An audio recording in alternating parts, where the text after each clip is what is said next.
prix de la terre.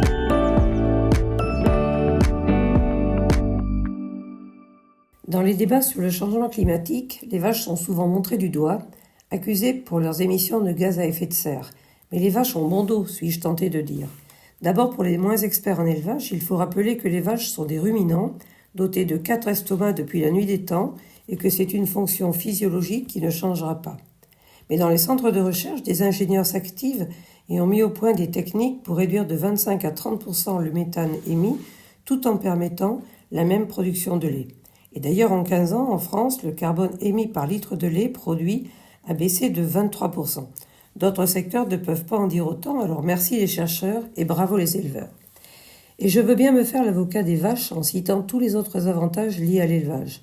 La fourniture de lait, de viande pour l'alimentation humaine, le lait pour les jeunes animaux, le cuir pour la maroquinerie, les protéines de lait pour les compléments alimentaires et la pharmacie, les déjections animales utilisées pour la fertilisation des prairies et des champs, évitant ainsi l'achat d'engrais chimiques.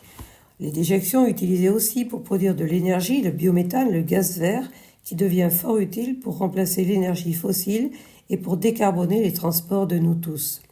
Citons aussi la valorisation des prairies, plébiscitées pour leur biodiversité et le stockage du carbone, mais aussi pour éviter les incendies des herbes sèches, plus fréquents lors des canicules et qui ravagent pour plusieurs années des milliers d'hectares.